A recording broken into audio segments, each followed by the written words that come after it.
Halo rekan-rekan semua, selamat berjumpa lagi dengan saya Anggono Raras. Pada pertemuan ini kita akan mendiskusikan tentang cara mengukur kelayakan calon presiden 2024. Karena saat ini sudah muncul dan sudah dijalankan para elit politik maupun orang-orang yang merasa punya duit dan punya kemampuan, dia mendeklar dirinya untuk menjadi calon presiden 2024. Selanjutnya saya sudah mengumpulkan ada 24 calon presiden, yaitu ada beberapa nama sudah saya kumpulkan yang kira-kira layak untuk menjadi pemimpin baru di Indonesia. Kita pada 2024 ini mengharapkan pemimpin yang dapat mengayomi seluruh rakyat Indonesia. Tidak seperti 2 periode ini kita diacak-acak, dipecah belah rakyat, di mana pemimpinnya diam saja, sehingga seolah-olah memang itu dibuat untuk mengkondisikan suasana seperti itu. Kita tidak menginginkan presiden berikutnya itu adalah presiden yang tidak melihat situasi atau keadaan yang terjadi di arus bawah. Jadi rekan-rekan semua, saya ini adalah satu rekaan saya berdasarkan observasi tentang siapa-siapa yang mencalonkan diri atau yang memang sudah kasak kusuk atau yang memang dengan terang-terangan pengen menjadi presiden Indonesia tahun 2024. Pada monitor yang pertama ini saya tampilkan 12 nama. Yang pertama adalah Prabowo Subianto. Ya, Prabowo kita sebut nama. Kemudian yang kedua adalah Puan Maharani, saya sebut saja Puan. Yang ketiganya Anies Baswedan, yaitu kita sebut saja Anies.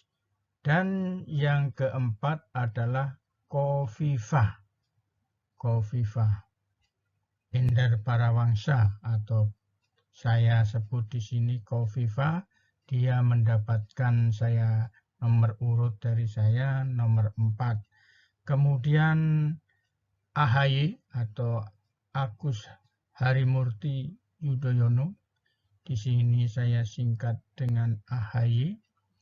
Kemudian yang dapat nomor 5. Kemudian Ganjar Pranowo, saya memberi namanya Ganjar dengan nomor urutnya 6 ya. Kemudian Ridwan Kamil nomor urut 7. Kemudian Yusuf Kala, di sini saya beri nama JK dengan nomor urut 8. Selanjutnya Sri Mulyani itu dengan nomor 9. Kemudian nomor 10-nya Amin Rais, adalah tokoh senior Indonesia ya, yang masih hidup ya. Kemudian Andika Prakasa, saya beri nomor 11.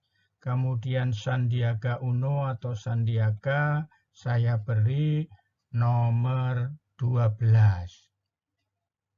Selanjutnya untuk 12 berikutnya ada di monitor yang akan kita lihat.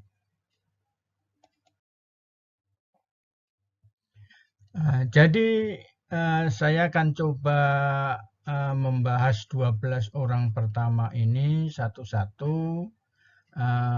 Mengapa orang-orang ini mencalonkan diri menjadi calon presiden untuk tahun 2024. Yang pertama Prabowo. Prabowo itu adalah ketua umum Gerindra, ya. Gerindra. Dia mempunyai kendaraan Gerindra. Saat ini menjabat sebagai Menteri Pertahanan di era pemerintahan sekarang ini. Kemudian yang kedua adalah Puan. Puan adalah putra mahkota dari Ketua Umum PDIP, ya, PDI Perjuangan. Sekarang menjabat sebagai Ketua DPR. Selanjutnya yang ketiga, Anies Baswedan. Itu adalah seorang profesional. Dia sekarang ini sudah menyandang gelar PhD, ya. PhD dan pernah menjabat jadi rektor. Selanjutnya sekarang masih menjabat sebagai gubernur DKI. Biasanya partai-partai yang akan mendukung itu melihat belakangan, ya. Kalau potensinya bagus ya akan didukung, karena intisarinya yang namanya politik itu kan adalah ilmu gula.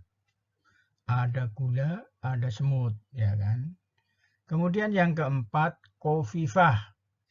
Khofifah itu berlindung di bawah PKB, ya, bendera PKB. Saat ini sebagai Gubernur Jatim.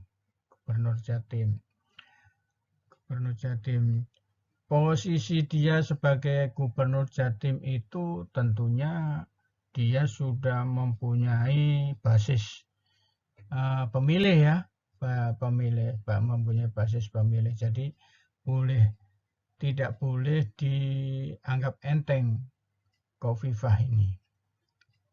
Oke, kita lanjutkan lagi. Selanjutnya saya akan membahas tentang AHY. AHY ini saat ini sebagai Ketua Umum Partai Demokrat. Partai Demokrat, ya. Jadi karena menjadi Ketua Umum, ya siapa saja juga berhak lah. Karena memang dia sendiri juga jebolan militer, ya, jebolan militer. Karena satu dan lain hal, dia ditarik oleh orang tuanya untuk masuk ke dunia politik, ya, dunia politik. Apakah itu kecepatan atau tidak, ya, karena itu kan perhitungannya masing-masing, ya, perhitungannya masing-masing. Kalau ibarat dari sisi ini karir, ya masih setengah jalan, bahkan mungkin belum, ya setengah lah, ya, setengah jalan. Dan memang perlu pengalaman, karena terbukti dia mencalonkan diri jadi presiden, mencalonkan diri jadi gubernur DKI, juga masih masyarakat itu masih melihat apakah orang ini mampu. Jadi memang perlu pengalaman lagi, Jadi untuk saat ini dia berani maju untuk mencalonkan diri sebagai kandidat atau calon Presiden 2024. Kemudian saya bergerak ke yang nomor 6, yaitu Ganjar Pranowo. Dia ada di balik atau di bawah bayang-bayang PDIP Perjuangan. Kalau Ganjar maju sebagai calon presiden, maka tentunya akan dia di Jawa Tengah bisa menang lah, karena kebetulan dia sebagai gubernur Jawa Tengah. Hanya problemnya dengan adanya dia mencalonkan jadi presiden, kemudian ketua umumnya yang mendorong putrinya untuk ikut jadi mencalonkan jadi presiden juga, calon presiden, maka tentunya akan merugikan suara dari PDIP juga ya, karena di grassroots suara Ganjar ini cukup lumayan. Kemudian saya akan masuk ke nomor 7, yaitu Ridwan Kamil. Dia posisinya dari profesional, sekarang masuk dari jadi gubernur Jawa Barat, yang kemarin berafiliasi dengan pemerintah. Begitu afiliasi pemerintah, diharapkan kan, tapi kaget begitu Prabowo masuk di dalam lingkungan pemerintah, ya. Karena dia seolah-olah seperti kacang lupa kulitnya. Kemudian yang ke-8 adalah Yusuf Kalla. Yusuf Kalla ini seperti Amin Rais, termasuk singa tua yang juga perlu diperhitungkan ya. Dia berkibar di bidang dari Partai Golkar, sudah menjadi wapres 2 kali. Kalau masih berminat menjadi presiden, ya siapa larang, tidak ada yang melarang ya. Tapi jelas akan menggembosi ketua umumnya yang ingin menjadi presiden juga, gitu. Oke, itu gambaran dari yang kedua, yang ke-8. Selanjutnya kita masuk lagi. Saya akan menjelaskan tentang Sri Mulyani. Sri Mulyani ini adalah profesional yang sangat kental dengan disiplin ilmunya, dan sekarang menjabat sebagai Menteri Keuangan. Kalau kita lihat ini cukup menjanjikan juga ya, karena kita baru ada 1 presiden wanita, yaitu Ibu Megawati. Kalau Sri Mulyani ini didukung oleh partai yang punya basis suara di grassroots-nya, itu akan bagus sekali juga ya. Kemudian yang nomor 10 adalah Amin Rais. Amin Rais itu sekarang punya partai sendiri, yaitu Partai Umat. Dia mantan ketua MPR.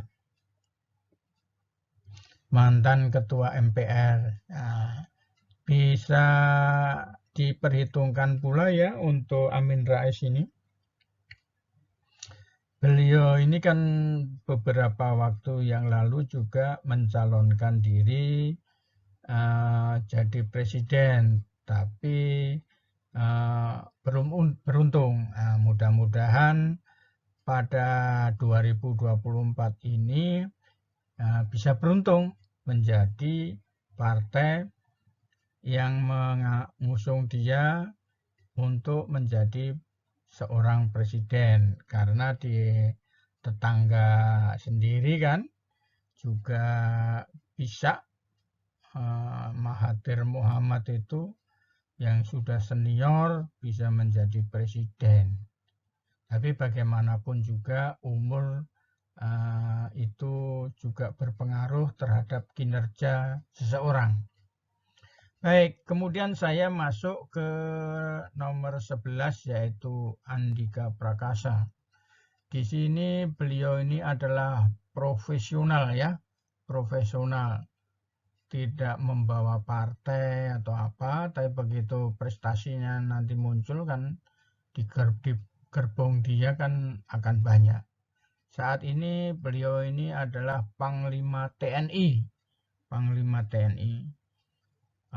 Kita bisa berpikir yang taktis dengan seorang presiden yang mempunyai latar belakang militer, yaitu kita pernah menjadi hal itu yaitu pada zaman Orde Baru. Orde Baru itu 32 tahun jadi presiden. Jadi kalau pemilihan itu tidak memilih presiden tapi memilih wakil presiden. Ya, mudah-mudahan si Pak Andika ini tidak meniru seperti seniornya ya. Karena orang kalau sudah lebih dari 2 kali memerintah itu biasanya udah jadi diktator itu. Kemudian yang ke-12 itu ada Sandiaga Uno atau Sandiaga. Dia berafiliasi dengan Gerindra. Artinya kalau Sandiaga mencalonkan jadi presiden, si Prabowo jadi presiden, artinya suara Gerindra ini akan terbelah ya. Terbelah jadi berapa saya tidak tahu, karena peran Sandiaga sama Prabowo ini pada saat rivalitas dengan Jokowi, dia didukung oleh emak-emak dan emak-emak ditinggalkan begitu saja ya. Mereka kemungkinan juga Gerindra ini tidak sebanyak yang sekarang ini dengan kondisi yang ada seperti itu. Oke, rekan-rekan semua, saya tampilkan lagi 12 kandidat berikutnya. 12 kandidat berikutnya yang masuk di dalam bursa calon presiden 2024. Yang nomor 13 adalah Gatot Nurmantio. Kemudian yang nomor 14 Rizal Ramli. Yang 15 Faisal Basri. Yang nomor 16 UAS.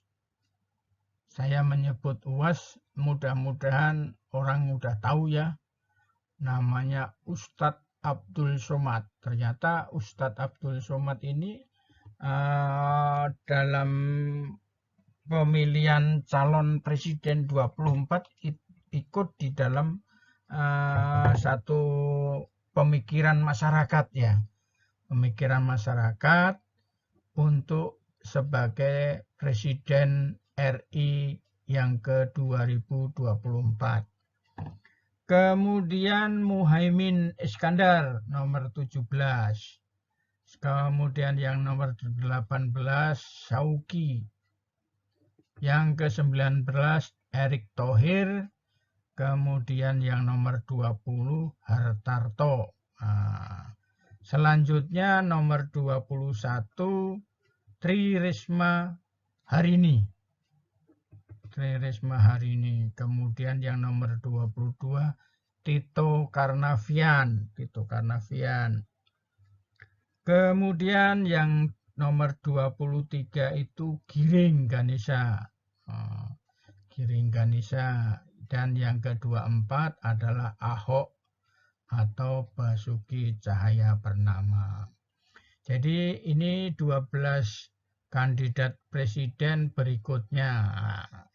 Saya akan coba bahas satu persatu. Mari kita diskusikan. Rekan-rekan semua, yang nomor 13 adalah Gatot Nurmantio. Beliau adalah dari profesional, yaitu mantan Panglima TNI, ya, mantan Panglima TNI. Di sini dia sekarang sudah pensiun, kemudian kegiatannya adalah kegiatan di luar kemiliteran, tapi tentunya dia sangat aktif melihat perkembangan perpolitikan yang ada di Indonesia. Kemudian yang ke-14, Rizal Ramli. Rizal Ramli termasuk dari profesional. Dia mantan Menteri Perekonomian. Ya, mantan perekonomian. Kemudian yang ke-15, Faisal Basri. Dari profesional juga, sebagai pengamat, ya, sebagai pengamat perekonomian di Indonesia. Selanjutnya UAS. UAS itu adalah kerjaannya adalah ustadz. Dia dari sisi keilmuan juga sudah paripurna, ya. Sudah profesor, sudah PhD. Kemudian sebagai guru bangsa, ya. Sebagai guru bangsa. Jadi dia mempunyai basis suara di seluruh Indonesia. Di seluruh Indonesia. Kemudian saya lanjutkan. Yang ke-17, Muhaimin. Muhaimin ini Ketua Umum PKB. Seandainya Khofifah ini tetap mencalonkan, maka suara PKB ini akan menyusut, ya, untuk Muhaimin. Walaupun dia ketum PKB, ya. Ketum PKB. Selanjutnya saya tampilkan yang nomor 18, yaitu Syauqi. Syauqi itu berlindung di Partai PKS. Kebetulan beliau ini adalah sebagai Ketua Umum PKS. Jadi tentunya sudah mempunyai basis ini, ya, basis pendukung, ya, minimal dari PKS, minimal. Kemudian Erick Thohir 19. Kemudian dia dari profesional, saat ini menjadi Menteri BUMN. Artinya di dunia politik itu dia mulai belajar pada saat jadi menteri, ya, pada saat jadi menteri BUMN. Dia belajar, ternyata enak jadi pejabat itu. Maka dia sudah mulai jalan-jalan ke mana-mana sesuai dengan pejabatannya Menteri BUMN untuk memperkenalkan diri, ya. Memperkenalkan diri kepada minimal kepada karyawan-karyawan BUMN. Selanjutnya yang ke-20, Hartarto. Hartarto ini saat ini berlindung di bawah golongan karya, Partai Golongan Karya. Tadi ada JK atau apa, kalau beliau tetap mencalonkan diri atau maka suara ketum Golkar ini tentunya akan berkurang, ya. Akan berkurang. Oke. Dia sekarang juga jadi Menteri Koordinator dalam pemerintahan saat ini. Kemudian saya tampilkan 4 orang terakhir dari 24 calon. Itu yang pertama adalah nomor 21, yaitu Ibu Tri Risma Harini. Dia berlindung di bawah PDIP Perjuangan. Jadi dia disupport. Jadi kalau Bu Risma ini tetap mencalonkan, maka suara Puan juga akan berkurang, ya kan? Suara Puan akan berkurang. Kemudian berikutnya lagi adalah nomor 22, yaitu Tito Karnavian. Dari profesional, mantan Kapolri, dan saat ini menjabat Mendagri. Jadi pengalaman dari sisi pemerintahan maupun politik tentunya sudah tinggi ya Pak Tito ini. Tapi untuk jadi presiden ya kita belum tahu gitu. Tapi ya tidak dilarang gitu. Kemudian ada namanya Giring, dapat nomor 23. Dia saat ini PLT Ketum PSI, ya PRI, partainya anak-anak muda. Kemudian selanjutnya yang terakhir adalah nomor 24, Ahok atau Basuki Cahayapurnama, mantan Gubernur DKI. Dia berlindungnya di bawah PDI Perjuangan. Nah, silakan di sini di bawah PDIP ada 3, Puan, PDIP Tri Risma, dan Ahok. Kalau ingin gembosin Puan ya tidak apa-apa gitu. Tapi tentunya kan Ketua Umum PDIP Perjuangan kan tentunya ya tidak bodoh-bodoh amat lah ya. Tentunya mempunyai strategi yang matang seorang ketua umum, karena ketua umum itu kan di situ banyak wakil-wakil pemikirnya. Baik, kita lanjutkan lagi. Rekan-rekan semua, saya akan coba melakukan pengukuran melalui yang namanya General Electric Matrix, yaitu yang saya ukur ada 2 parameter. Parameter pertama adalah daya tarik pasar. Jadi masing-masing kandidat itu diukur 2 parameter. Parameter daya tarik pasar dan prestasi kerja. Jadi kita melihat, kalau kita lihat di layar ya, di sini ada 9 kotak, yaitu 3 kolom dan 3 baris. Nah, ini merupakan perwakilan daripada posisi antara daya tarik pasar dan prestasi kerja. Mari kita lihat kolom pertama ya.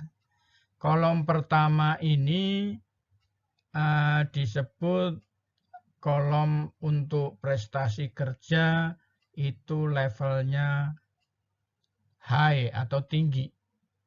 Jadi orang yang masuk di dalam posisi kolom pertama ini prestasi kerjanya tinggi ya. Kemudian prestasi kerja berikutnya di kolom yang kedua. Di kolom yang kedua ini orang yang masuk di sini levelnya adalah medium.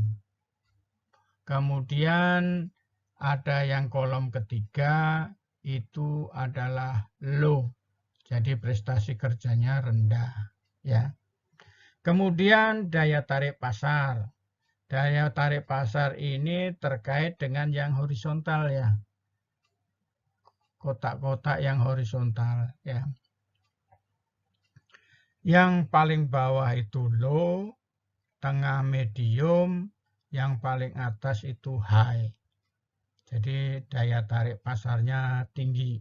Jadi di sini saya beri warna biru. Jadi warna biru ini menunjukkan kalau ada kandidat presiden yang ada di lokasi warna biru ini, dia mempunyai daya tarik pasarnya tinggi. Sementara kalau kandidat itu lokasinya di kotak yang berwarna putih, maka dia menengah, daya tariknya sedang. Sementara kalau kandidat itu ada di kotak yang warnanya kuning, dia sangat tidak diharapkan. Tidak diharapkan. Jadi artinya kalau dia itu perusahaan, makanya dilikuidasi atau dimatikan. Nah, itu gambarannya begitu. Teorinya seperti itu. Baik, rekan-rekan semua, setelah kita mengetahui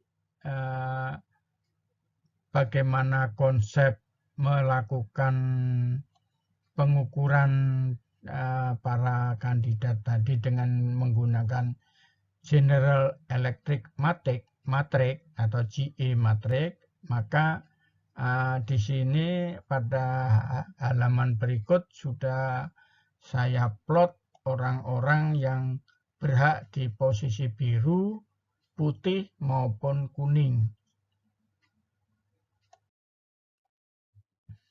Jadi ini rekan-rekan semua, lingkaran-lingkaran ini menunjukkan nomor urut tadi, di mana mayoritas calon itu ada pada posisi biru, artinya memang layak untuk dipilih, Sementara ada sebagian yang lebih kecil jumlahnya itu ada di posisi warna putih.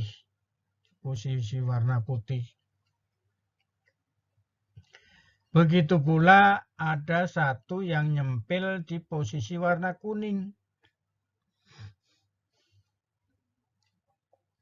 Nah, kebetulan warna kuning itu nomor 23. Jadi dari hasil pantauan tadi, di sini terlihat mayoritas itu masuk di kelompok yang biru ini, kemudian yang berikutnya ada di putih dan yang ada di kotak warna kuning.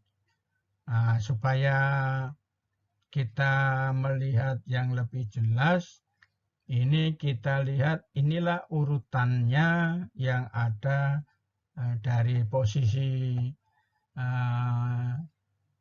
GE Matrix ini kalau dituangkan dalam bentuk tulisan.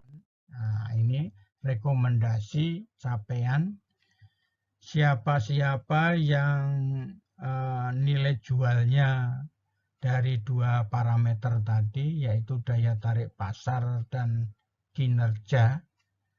Kinerja itu ternyata yang pertama adalah Anies Baswedan. Yang kedua Ustadz Abdul Somad. Yang ketiga Hartarto.